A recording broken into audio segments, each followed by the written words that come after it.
On this episode of That Was a Show? Hey, have you guys seen AfterMASH? What was AfterMASH? AfterMASH. But what was on AfterMASH? No, I'm asking if you've seen the TV show AfterMASH. What was the TV show that was on AfterMASH? AfterMASH? That's what I'm asking you. Guys, seriously? You two have no business doing a Who's on First routine. We're watching the show AfterMASH. It was a spinoff of MASH. Hi, everyone. I'd like to offer a trigger warning before listening to this episode. We talk about some serious subject matter, including PTSD and poor treatment of veterans. We recorded this episode before the recent revelations about the extremely offensive comments made about veterans by a certain U.S. leader. So I'd like you all to consider that before listening. These are themes that come up in the TV show AfterMASH. They are very serious themes, and we are going to talk about them. Yeah, you might find that this episode might not quite be as funny as our usual episodes are, and that's just because, these themes that AfterMASH is trying to explore are important to talk about, and sometimes you can't end everything with a joke. Cold open. We grew up during peak sitcom, Seinfeld, Friends, The Fresh Prince, but those shows were diamonds in the rough. This podcast is not about those diamonds. It's about the rough. Some sitcoms were briefly popular in their time. Some were canceled almost immediately. You probably won't recognize most of these, and you'll ask, that was a show?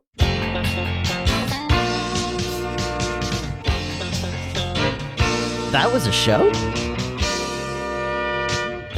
The podcast about failed or forgotten sitcoms from the 80s and 90s, starring Brynn Byrne, Aaron Yeger, and Andrew Helmer as Barry. a Radio Gizmo production.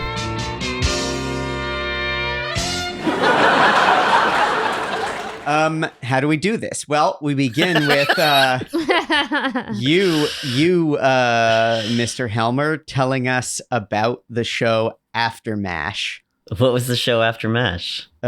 No, please, God, don't. We're not doing that again. Do we want to do a preamble to any of that, or should we just dive right in and then... Usually we have a little bit of chit-chat. We can have a little bit of chit-chat. Does this count? I feel like you should leave all of this in. I might.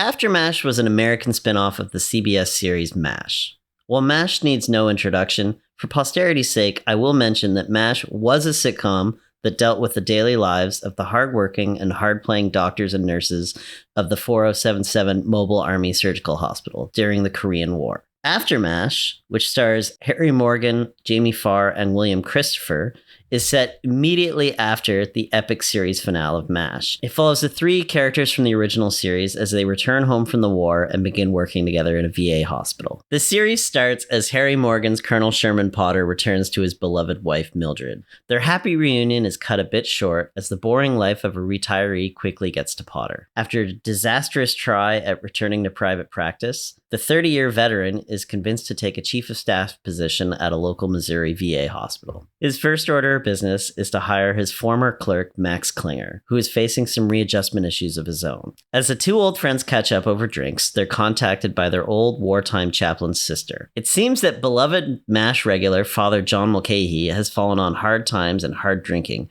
as he tries to cope with the hearing loss he sustained in the series finale of MASH. Potter quickly travels to his old friend's aid and arranges for a complicated new surgery that restores his hearing partially.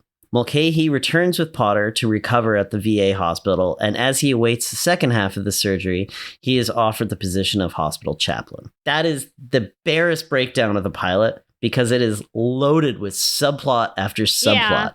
Yeah, it is. Some of which I'm sure we're gonna get into, but all of them take if we went over all of them, it would take way too long. They pack a lot of business into this pilot. Yeah. The pilot is a 2-part episode. It crams two 24-minute episodes together, and there is 400 plots in it. It just keeps going. There's a lot. So many things. The show, obviously all of what I went over sounds really dire and serious, and that's because it is. The show tries to recreate the original series' tough balancing act of comedy and drama, but the pilot mostly settles on the latter. The series itself deals with incredibly complicated post-war issues such as PTSD, depression, alcoholism, racism, and the American government's poor treatment of its veterans. The show's second episode, or third in production order, deals with Klinger's marital issues and Father Mulcahy's lack of administration skills. It's much more in line with a traditional sitcom, but it still really is balancing between comedy and drama, and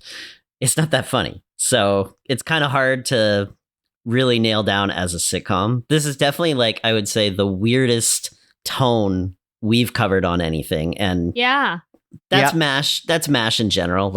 MASH was very much in line with comedy and drama in a way that no series was doing at the time. And honestly, very few series have really attempted to do since. So Barry, why did you choose AfterMASH? I chose AfterMASH because I really like MASH. I'm a big fan of the show. I've always heard of AfterMASH because it's usually used as a punchline, mostly because the title is silly, but nobody ever really talks about the show itself. It only lasted 2 seasons. It's kind of easy to see why. In no way would I call this a bad show. It's just, what is it? I don't know what it is. And I don't think audiences knew what it was either. That poses a really interesting question. And one thing I definitely wanted to talk about is genre in the context of MASH and AfterMASH. Mm-hmm. And so I was investigating this a little bit. And so on one level, it's interesting that MASH is a single camera show. And so is AfterMASH. Very much so. And I did a little bit of research. And in fact, although most of us think of the transition from the 90s to the 2000s as a transition from multicam to single cam, the 60s and 70s saw the rise of a lot of single cam comedies. And the one difference from present day being that they still retained the laugh track concept. Especially on CBS. CBS refuses to produce a comedy without a laugh track to this day. Weird, eh? That's weird. So there's that aspect of it. And then in the 80s and 90s, there was a resurgence of the 3-camera concept as the primary way of doing a sitcom. And apparently All in the Family and Norman Lear's shows in general are one of the things that ushered that back in and kind of put a halt temporarily to the single cam comedy. But the main thing I wanted to talk about is this delicate balance that MASH strikes between comedy and drama.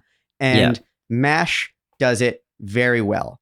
And MASH is billed as a sitcom. It is a dark comedy. It certainly has tragic elements for sure. Looking at the traditional definitions of comedy and tragedy, you could say that MASH is a comedy with a lot of tragic elements, a comedy with tears, but it is a comedy. But I can see how it is a show that provokes some debate on that. And MASH could be heartbreaking quite often, but it also was very funny. 2 very successful TV shows that were on at the same time that both dealt with characters working in hospitals were House MD and Scrubs. And House is definitively a drama. It contains some funny aspects to it, but Dr. House is clearly a heroic figure with tragic flaws in a drama. And Scrubs is clearly a comedy that does sometimes have tears. It sometimes deals with serious themes, but Dr. Cox in the show Scrubs is clearly like a tragic clown, and he's a comedic figure. And MASH does find a way, while still technically being defined as a comedy, to really walk that line in between the two.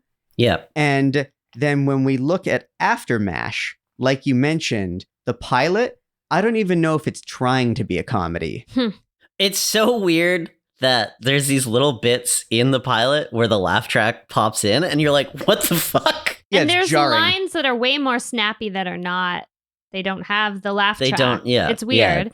A point I wanted to make is I think it's interesting, Aaron, that you bring up these 2 modern examples, but do we have any examples from that era?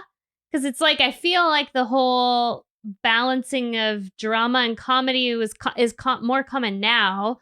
Like, I guess there were a few sitcoms that did that where there's like a focus on Americana from the 80s. Like there's the Wonder Years, for example, where it's technically great example. A half-hour comedy, but it makes a lot of commentary and there is a lot of drama there. The one thing that I really thought of when I'm watching AfterMASH is it actually reminds me more of movies from the 60s.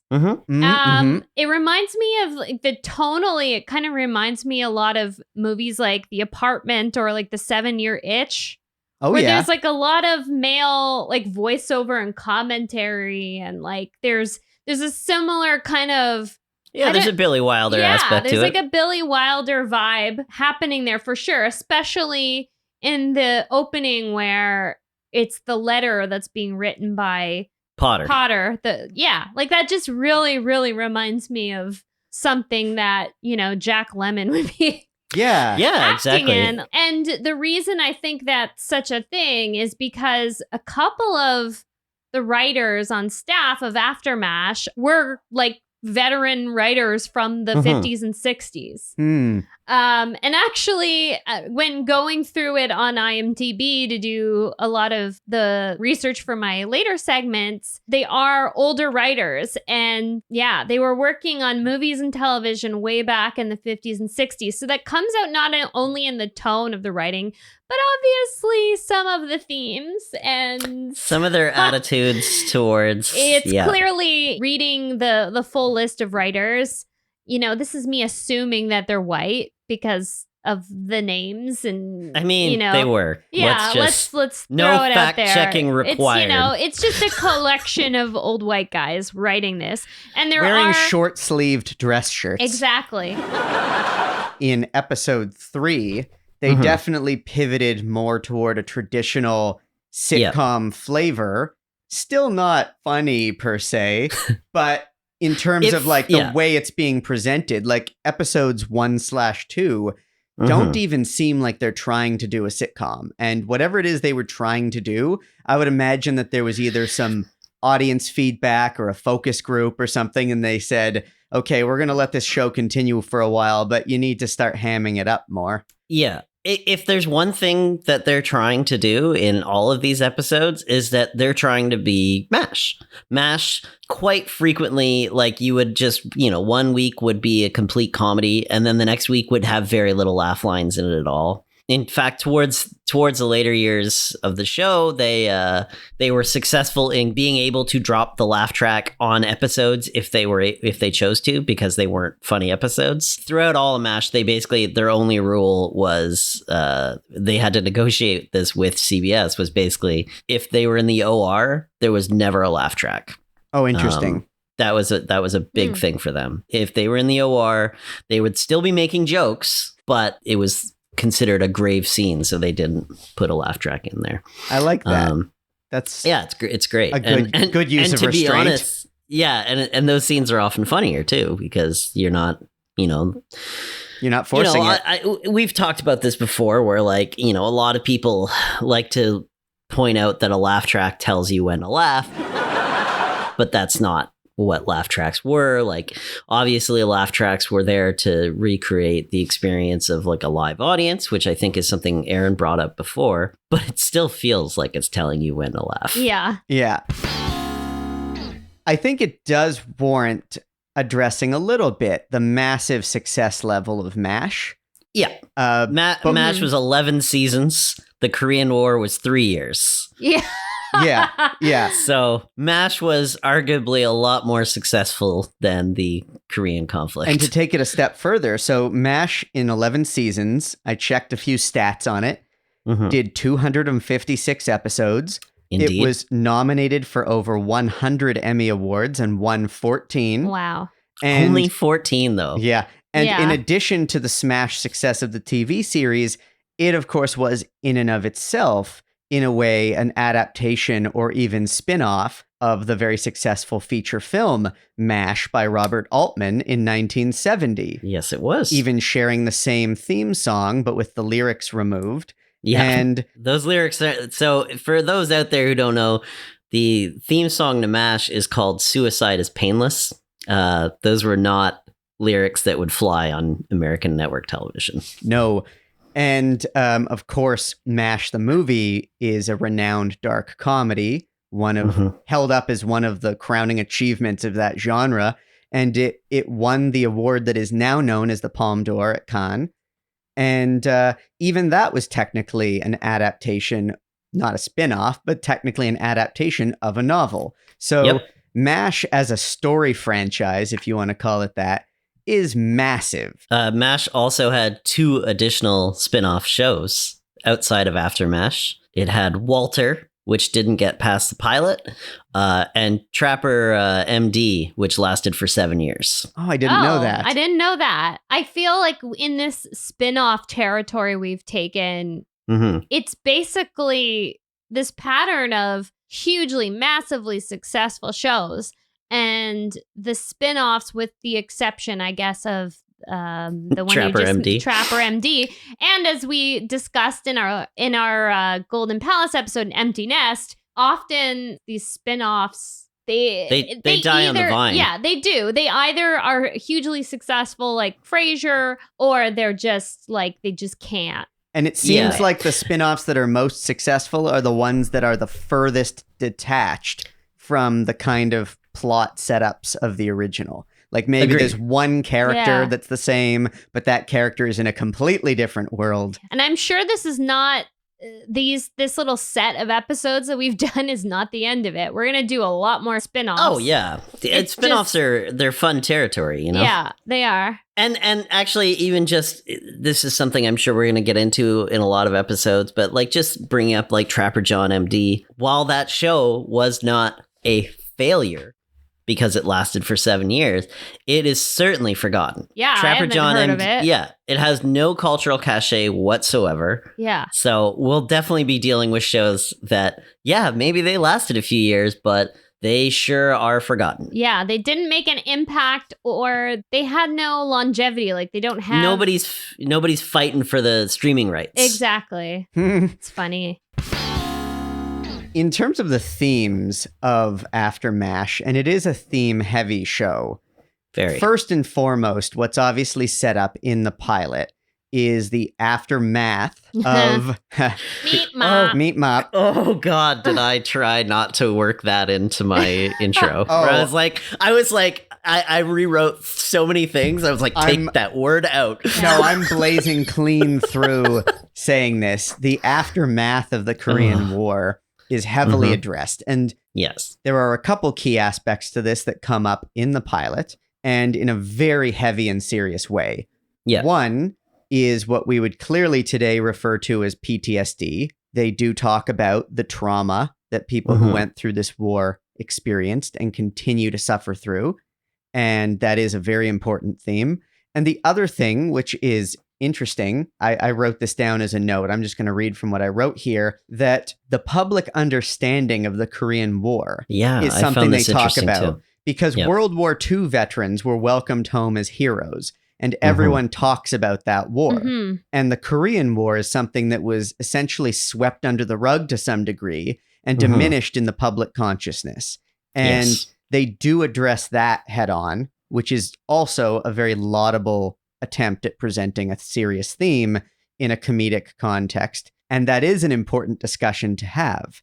Yeah. And so they do a lot of that in the pilot. Yeah, they do. Especially with Klinger's, return to everyday life is, he's not met with any form of fanfare. The first scene we meet Klinger in the pilot is Klinger's before a judge because Klinger's running some scams, and he was working for a bookie, and he's landing himself in some hot water because he basically, and this is brought up quite a bit. Klinger comes back from the war and has basically no money and is very, very poor. I think just piggybacking off of what you're talking about, I think from a storytelling perspective, that was a really great setup. Just bringing him right into the courtroom. I that really struck me, and I thought that was like very well done, in that it was a way to give the exposition and bring up all of these important themes in a way that's like seriously believable. You know, he's basically pleading with the judge to give him some sort of leniency and give him a second chance because of basically listing everything you guys were just talking about. Like all these things that have gone wrong. He has no money. He has no qualifications in the workforce, in civilian life at least. And I just thought it was a really well done setup. Agreed. Yeah. Yeah. And then it's like the whole letter thing might be a little bit old timey, but I also thought that was a good setup as well. And that the way in which he goes to work for Potter is, I just think it was really, really well executed and really well formulated. Yeah. Like we don't learn of Klinger's job offer on screen or like through an actual dialogue exchange. We get it through Klinger explaining that it's in a letter. Yeah. Even though we hear Potter writing these letters, that's not in any of his letters, which I thought moved nicely. Yeah. It was just really, it was actually just really good writing. Yeah. And I just thought, how perfect to set up the stakes so high, showing him in a courtroom. Mm-hmm. And, you know, and having Soon Lee there, she doesn't get to say much or anything, if at all, in that scene, but just introducing her, talking about the issues that they are facing as a couple and, you know, bringing up the issues of racism that she's facing in America. It was I thought it was like really well done for a sitcom. Like and the second episode or the third episode or whatever, it deals with that racism as well. Yeah. And I think in a way that being that it's in both episodes, and again, we didn't watch more, I feel confident that it is not an issue being swept under the rug. I think it's something that they were going to consistently address. Now, I am not as familiar with MASH. Mm-hmm. It was kind of the sitcom that would come on in reruns when I was a kid, and I would always turn the channel. It didn't appeal to me at all, then I never rewatched it as an adult or never tried to watch it as an adult. Do they hit the war that hard, or do they focus more on what's going on in the present moment? Like, are they critical of the war in that show? Yes, very. And do they talk about racism? Do they talk about quite a bit? Okay. The other thing that's interesting to note about what they do in MASH is that the Korean War happened in the 1950s. MASH is a show that's being made in the 1970s. And a lot of it does serve as an allegory for the Vietnam War, which was raging at the time. Right. And so even though they talk about the Korean War, thematically, they have a lot of nods to the audience that actually they're addressing themes that relate to the current Vietnam War. See, that's so interesting. Like that is... Yeah, it is a complete comment. That is so interesting. That's such a smart thing to do. Mm-hmm. And not only are they commenting on the present war at the time, but they're also showing everyone, hey, here's that war that you forgot about. Yeah. That has had a serious impact on the people who fought it. It's so interesting. Like MASH was like such a it was very ahead. Very, very well executed, very well thought out. And most of my memories of MASH are noticing how much I enjoyed Alan Alda. Yeah, well, you know, he's the man. Just on fire in every episode of MASH. AfterMASH is definitely missing Alan Alda's presence. Yeah. But not having Alan Alda there does give the show a chance at being its own thing. Mm-hmm. Because Alan Alda's voice so clearly defines MASH, right? Not just in his performance, but Alan Alda was, heavily involved in the writer's room. He was a frequent director on MASH. He was very heavily involved. So not having him there is, it's definitely a step forward in making this show its own thing. Sure. Also, I remember, because I had never seen the infamous series finale of MASH until yesterday. I've seen lots of MASH, but I've never seen the finale for whatever reason. So I did watch it, and it is just fan-fucking-tastic. It is one of the best... Oh, I should watch that. Yeah, it is one of the best 2 hours of television I've ever seen. And it is just it stands on its own. Like, it's a 2 hour movie. It's not in any way an episode of television. It looks like a movie. It's gorgeous. I remember, before getting into all this, thinking, I bet you AfterMASH is going to feel like they couldn't get Alan Alda, but like MASH ends Alan Alda's character in a very vulnerable place. So it would be not something we would ever really want to check back in on, because it leaves him in a, the war does not leave him unscarred, basically. Okay. I really want to watch that episode. It's very worth it. Yeah, maybe we'll do that. The last episode of MASH received, I read, 125 million viewers at the time, which was the record, the highest viewership of any episode of an American TV show ever. And Barry, what's the sewer story? Yeah. So basically, there's a story that basically like everybody was going to the bathroom at the same time in, I think it was just New York, but hell, it could have been all over the U.S. You guys are all welcome to look this up on your own out there. But yeah, basically everybody was going to the bathroom at the same time. So the sewers were starting to back up because they could not handle that amount of pressure at the exact same time. Watching the finale, I was just struck by every commercial break. I felt every commercial break because I was like, holy shit, you just hit this big commercial break. I can imagine people running to the bathrooms to not catch these next moments.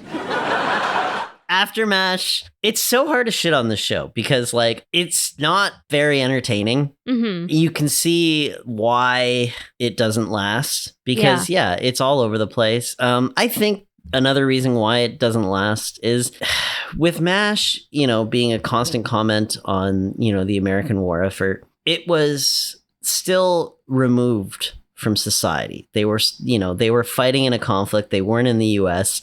With AfterMASH, you're seeing the fallout of these things, and you see, that they're not war heroes or anything like that. They live hard lives. And AfterMASH talks a lot about how the American government fails these people. And I think that's not having a remove there, I think was a little too hard for people. I think it was too real. Yeah, I have the same thought, but I'll take it a step further, and maybe this is going to be a controversial hot take, but it could almost just reflect the sentiment that no one cared about them when they came back. So no one cares about the lives after. I felt that too. So I felt that. It's kind of one of those things where it's like maybe the people who do value them and do have a shred of empathy found it too hard to watch, and the others were just like, meh, I don't care. They're not out on the battlefield. Like, I don't. Oh, they're not getting shit-faced drunk and then performing surgery like all of MASH. Yeah. So, it kind of just reflects that whole sad reality of how not enough people care about the welfare of veterans after they come home. Yeah, and there is also that context element of when you have a dark and disturbing scene in a show that is set in a war zone, people are kind of set up embracing for the possibility of seeing that. And then in AfterMASH, just looking at, for instance, the scene with the gun and the soldier who clearly has PTSD. Yeah. The soldier who clearly has PTSD. It comes as a very jarring thing to see in a show that does not present a backdrop of a war zone. And this is the really sad and unfortunate reality of the lives of people after a war. Maybe we should explain what we're talking about. There is a subplot in the pilot of a Korean vet who disappears from the hospital at one point after talking to Potter kind of at length in one scene. He's very uncomfortable talking to Potter because Potter is bringing up the war, and he disappears from the hospital at one point. And then, there's a few elements to it. It kind of pulls the rug out from under you. You think that the plot is essentially the administrator doesn't want Potter to call the cops because he doesn't want bad press. But it ends up being like, the guy has broken into Potter's house and he's got a gun on Potter's beloved wife, Mildred. And it's a hard scene, man.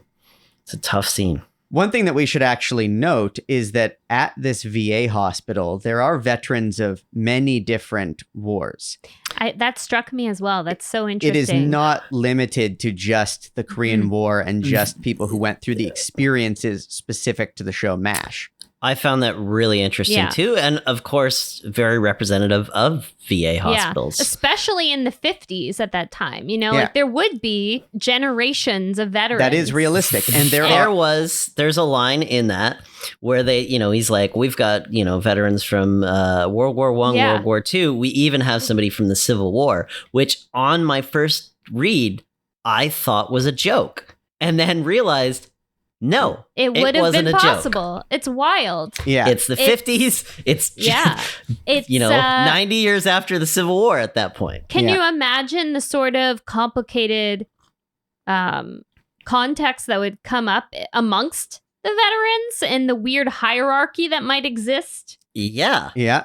Which, I'm sure that would be a very constant. Complicated. Yeah. One of these veterans is played by veteran character actor Patrick Crenshaw, who is in this. He's playing a World War I veteran, but people out there might best know him as Blue Pulaski from Old School. From Old School. Yes, I did see that. I knew I recognized him, and I couldn't tell. Blue. You're my boy.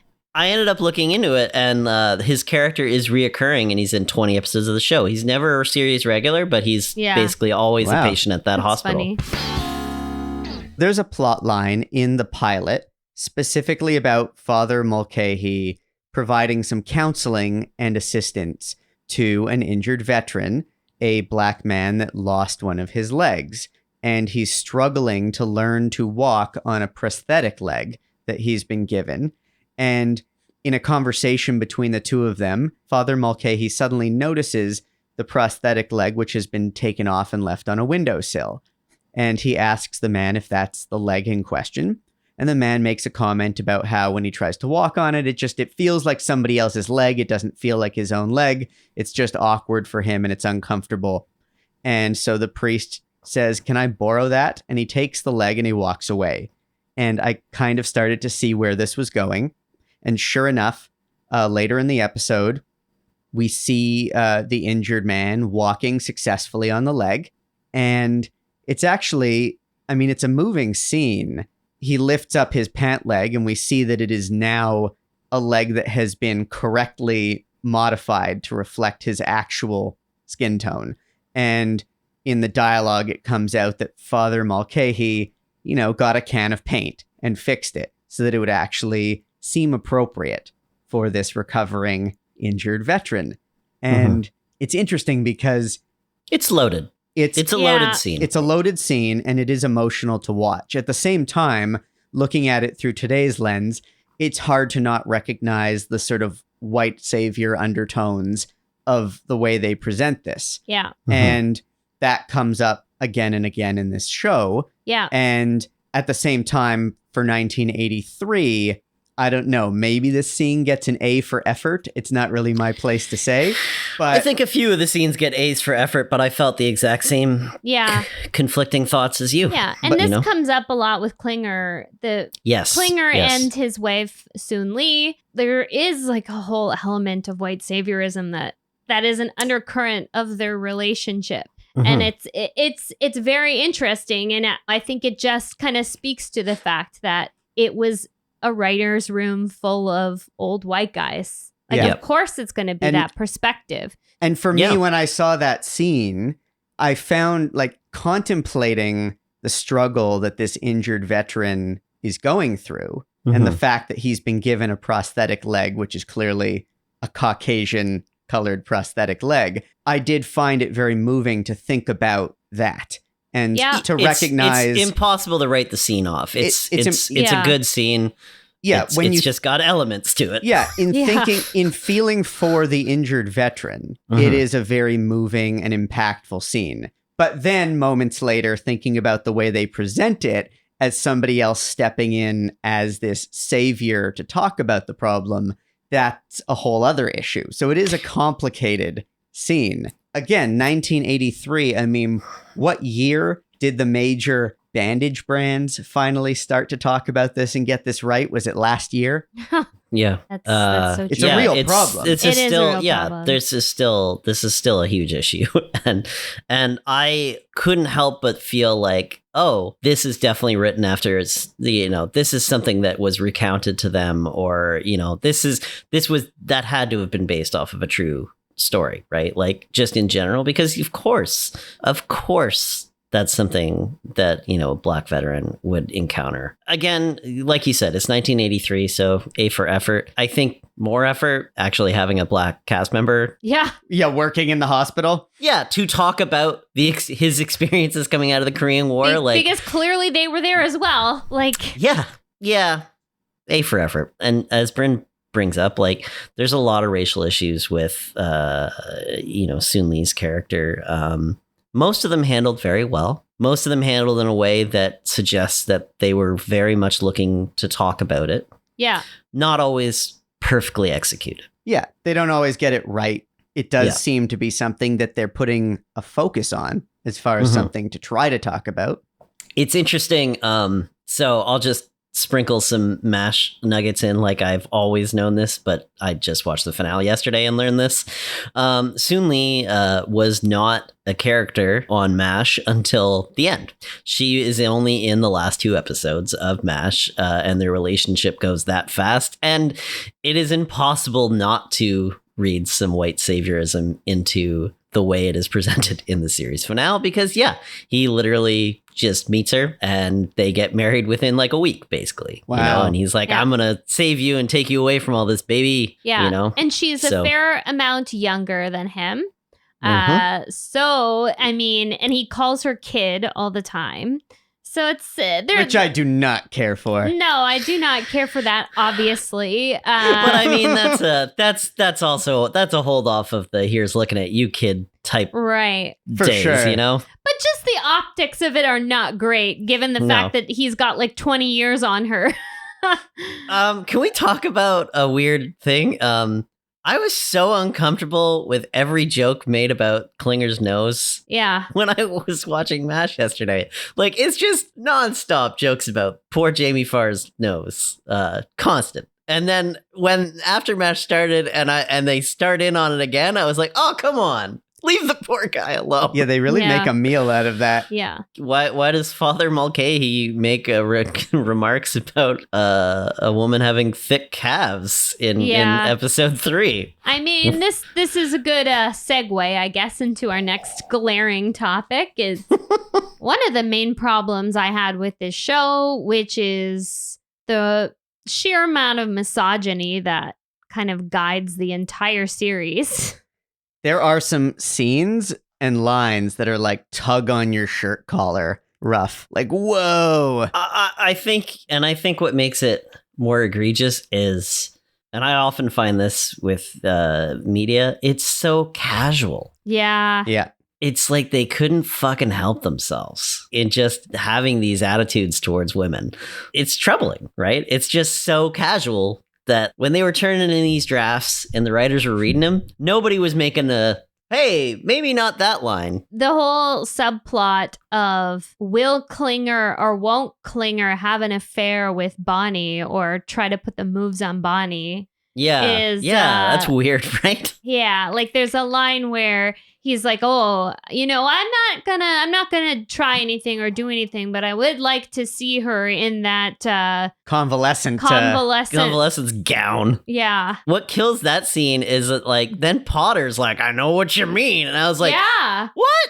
And it's like... You were cool. There's so many moments where Potter... It felt like Potter had people's backs and he had women's backs, but then he would do all kinds of other messed up things. Like there's the scene... He would engage in boys will be boysisms. Oh my God. And the scene where he's trying to do private practice... Mm-hmm. And the patient that comes in, she asks for a nurse to be present.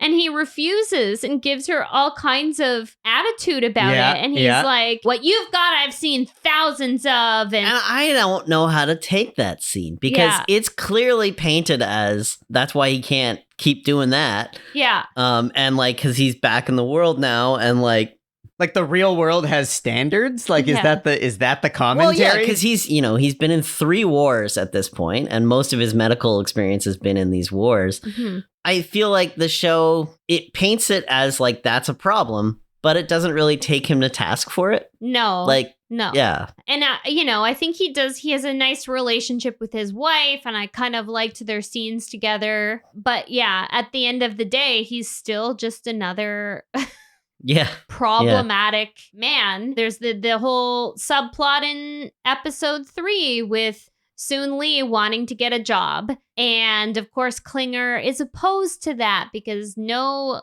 Klinger woman is going to work outside the home.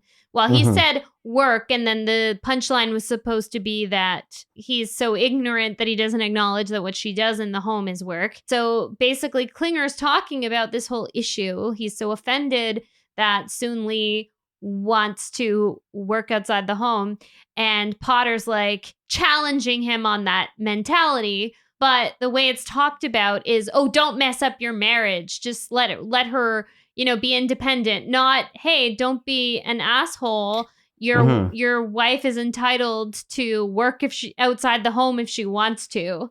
And Aaron, what you were saying was like the fact that the two of them are just sitting around talking about whether she or not she should work is a problem. This is the way it's framed, and it's partly the style of the time. Yeah. But even when they're trying to have the takeaway from the scene be the message of she is an independent person who can think for herself and have a job if she wants one, it is still framed within the context of these two men talking about it and sort of debating the merits of pragmatically whether it's good for them or not, whether they should allow it. And it's like, meanwhile, they have female colleagues, and they couldn't write in the scene that one of these women weighs in on the issue, or, at least, and, says, I have a job and I enjoy it. But those women are just there as props, really. Like Bonnie is... Well, one is an antagonist. Yeah, one is an antagonist and a shrew,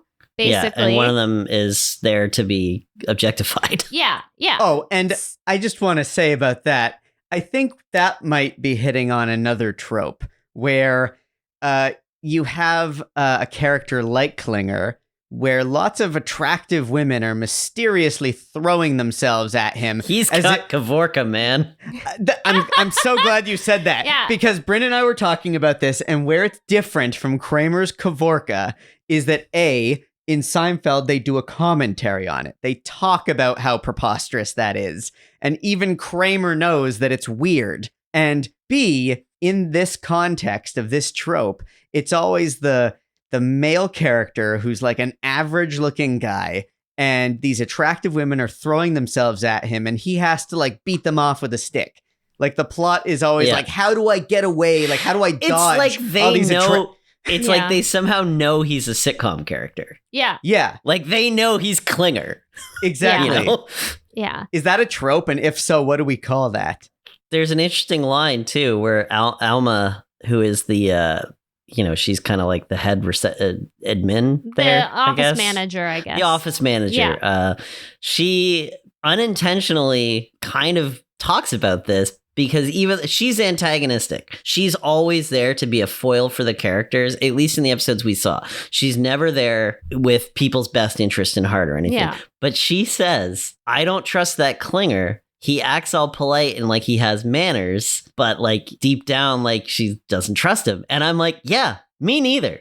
I don't fucking trust him either. He's a creep. Yeah. So Alma, she is the shrew. She is, God forbid things run properly around there, like how dare she have high standards? She's maybe gives people too much attitude and is a little rude and like insults Bonnie from time to time. But you can tell that the biggest problem really is that Klinger has to work for a woman. And she calls him out for being entitled enough to like set up his own makeshift office. Yeah. Which is funny. Like basically like Klinger, throughout the course of MASH, Klinger, he had schemes and like Klinger would, had a way of like pushing past paperwork and stuff like that. And when he tries to do that in the real world, somebody rightfully pushes back against him.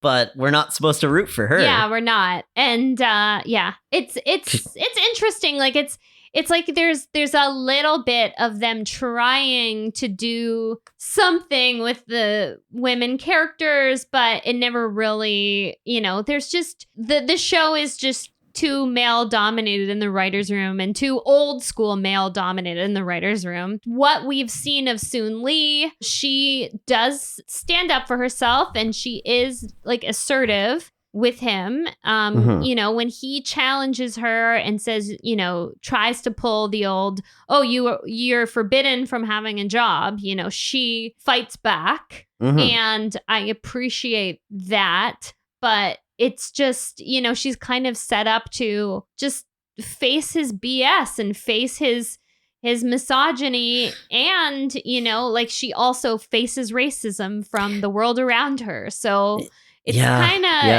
of rough. It's like, I would love to see where the show takes things for her and where she ends up going as a character.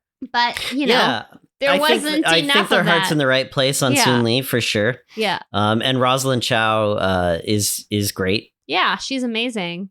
They're all great. Like, it's hard not to love, like, especially Harry Morgan. Like, that voice, that smooth voice, that dragnet voice, like... Harry Morgan has one of the best voices in Hollywood, and like that it sometimes catches you off guard. And and obviously Jamie Farr is genuinely pretty enjoyable as well. That it catches you off guard when they're like kind of pieces of shit. Yeah. Like cuz you're like, "Oh, look at these beloved characters." And then you're like, "What the fuck did he just say?" Yeah.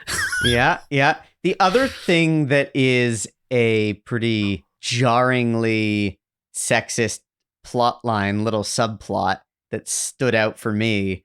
I can't remember if this was in, I guess, the second part of the pilot, maybe, was the female patient with VD. Oh, yeah. How could we forget about that? And I wrote it off pretty quickly. I was like, I don't even know how to unpack this. Yeah. So I mean, just to put it simply, they make a huge thing about how apparently a patient in a hospital has some sort of venereal disease.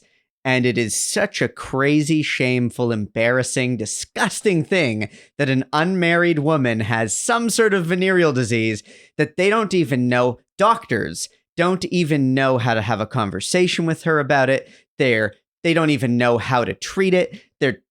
There's a whole they're shaming her behind her back, like how does a nice lady like that get VD and where the plot goes. And if you want to know the answer to that, the fucking answer is in 11 seasons of MASH. That's how anybody gets VD, because that's all they did in fucking MASH is they fucking fuck indiscriminately. Yeah, and then the final sort of payoff, if you want to call it that, on that plot line is that the way they deal with it is they provide her with the medical treatment she needs, which is just apparently like a shot of penicillin.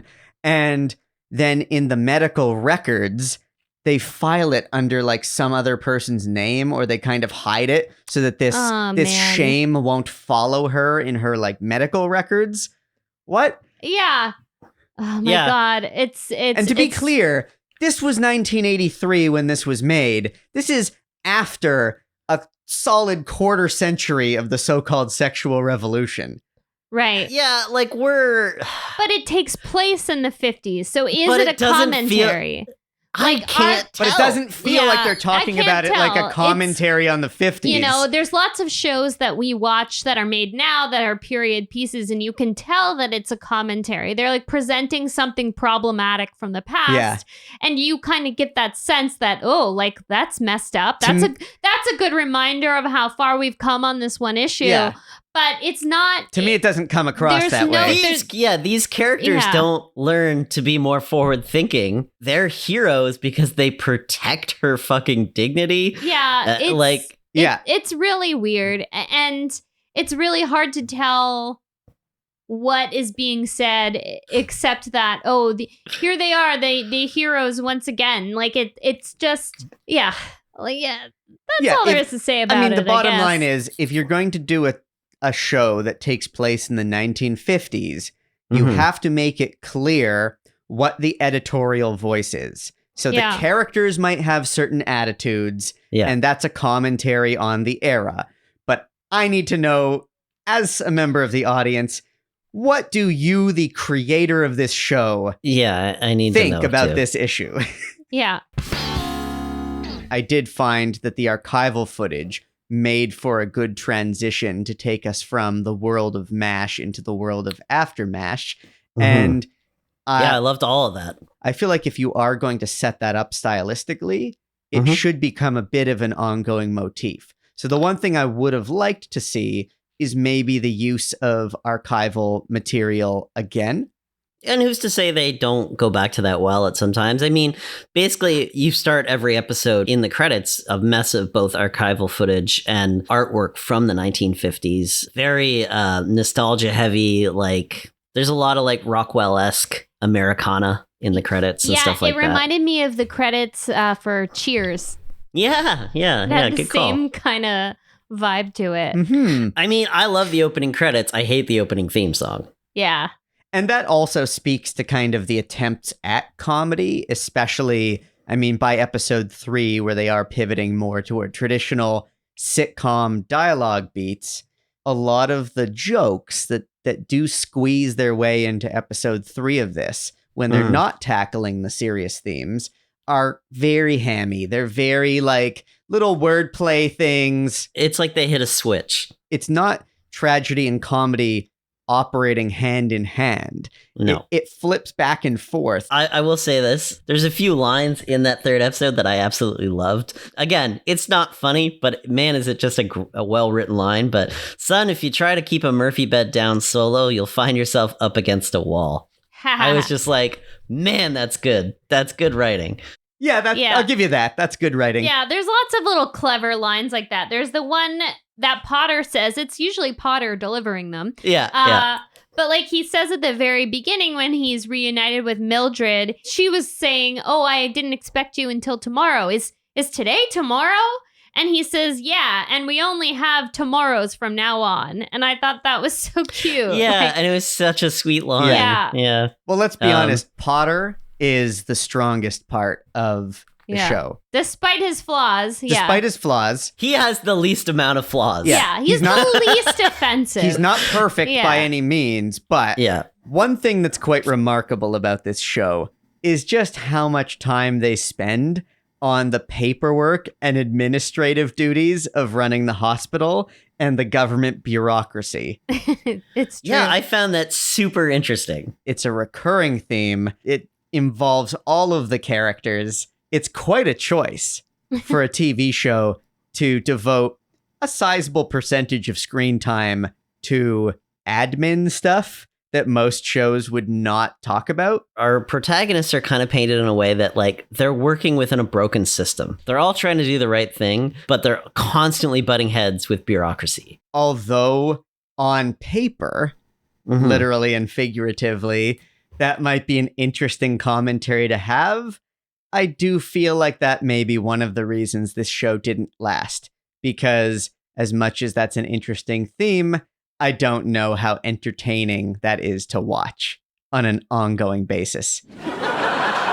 Brynn, why don't you walk us through 6 Degrees of Friends on AfterMASH? Sure. I am very interested to hear this just because this one is one of the most removed from Friends, so... Yeah, so I sort of assumed it would be as well when I set out to determine the degrees of separation that AfterMASH had with Friends, the iconic 90s sitcom. And I found that actually there's only 1 degree of separation.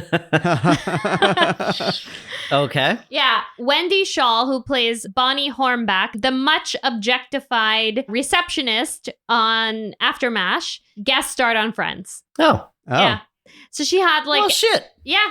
So she had an episode of Friends. She's not like one of the main cast. So let's connect 2 of the main cast members.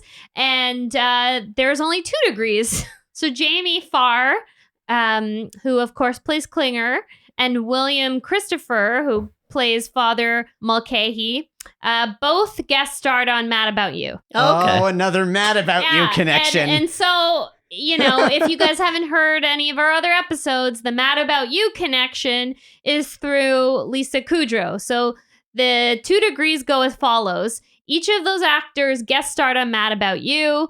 One of the reoccurring characters on Mad About You is Ursula Buffet, who's played by Lisa Kudrow. And that character is actually the twin sister of Phoebe Buffet, who is one of the main cast members or one of the main friends on Friends. The Buffet Mad About You connection. It is a strong one. Yeah, we're going to have to start removing it. I think it's time for the spinoff. Okay. Basically, half the writers in the writer's room were kind of winding down their careers. They were all getting up there in age. But then a few of the younger writers went on to work on a lot of 90s staples. David Isaacs and Ken Levine, who were, I guess, 2 of the younger writers on the show, went on to write for Cheers, Frasier, and Becker. Becker. They were maybe buddy-buddy with Ted Danson. Oh, I don't know. We should do Becker. Yeah, we should do Becker. As for the cast, they all continued to work very steadily. Jamie Farr continued to do tons of TV, lots of guest star roles, lots of random episodes here and there. Most recently, I discovered that he had a reoccurring role on a show that's now been canceled, but it looked like it was a pretty fun show. It was called The Cool Kids, and it was created by Charlie Day. Oh, wow. Yeah. What? Yeah. And it looks really fun, actually. I watched some clips, and it stars David Alan Grier, Leslie Jordan, Vicki Lawrence, and Martin Mull as a group of friends in a retirement home that get up to shenanigans. They get up to it's like a dark comedy. I would like to watch this. I would very much like to watch this. So it's short-lived. It kind of is in our wheelhouse. However, it's a very recent show. It's from 2018. Harry Morgan continued to do a ton of TV, and he's no longer with us. He passed away in 2011. Rosalind Chow, who played Soon Lee, continued to work. She's a very prolific television actor. Barry, as an OC fan, you might recognize her as Dr. Kim.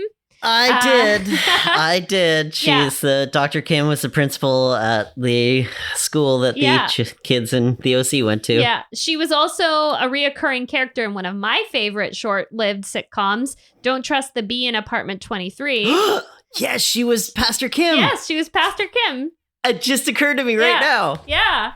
I love that show too. She's kind of a legend. She's done a ton of work on television. Barry, I'm a network executive, and you are a producer. Pitch me AfterMASH. Hey, Aaron. Yeah.